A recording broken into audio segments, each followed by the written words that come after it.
ছাদ বাগানে এরকম কয়েকটি গাছ থাকলে আর কি লাগে। এগুলো হলো বেগুন গাছ, অনেকগুলো বেগুন ধরেছে। আর এই রোজার দিনে বেগুনি বানাতে তো বেগুনের প্রয়োজন হয়ই। তো বাড়িতে এরকম কয়েকটা গাছ থাকলে আর বাজার থেকে কিনতে হয় না। খুব সুন্দর হয়েছে, আর বেগুনগুলোও বড় বড় হয়েছে।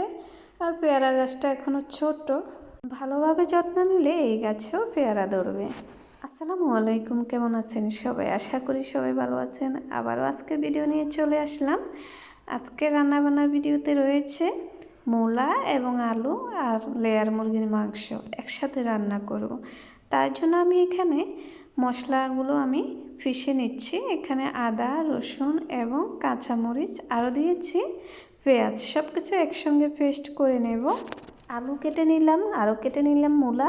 কেটে সবগুলোকে আমি এখন ধুয়ে নিচ্ছি ভালোভাবে। আর মূলাটা আমি বেশি দিয়েছি।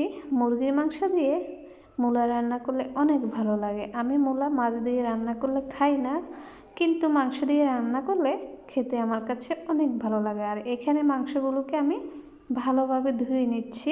কয়েকবার করে আমি মাংসগুলোকে ধুয়ে নিচ্ছি।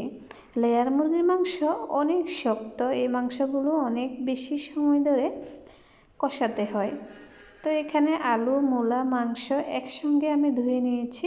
চুলায় আগুন দিয়ে কড়াইটা গরম করে পরিমাণ মতো তেল দিয়ে দিলাম। আর এখানে পেস্ট করা আদা, রসুন এবং পেঁয়াজ, কাঁচামরিচ সব কিছু দিয়ে দিলাম এখানে হলুদ গুঁড়ো, মরিচ গুঁড়ো, লবণ এবং জিরে গুঁড়ো।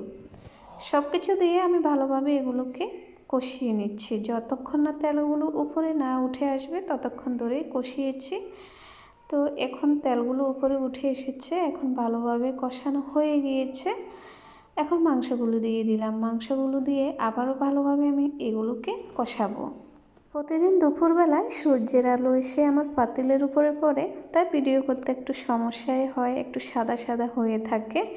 তো বেশিক্ষণ এই আলোটা থাকে না, আধা ঘন্টার মতো থাকে, তারপরে আবার চলে যায়। তো কিছু তো করার নেই, রান্নার সময় এই রোদটা এসে পাতিলের উপরে পড়ে। মাংসটা ভালো করে আমি কষিয়ে নিয়েছি। আর এখন আলু এবং মূলা দিয়ে দিচ্ছি।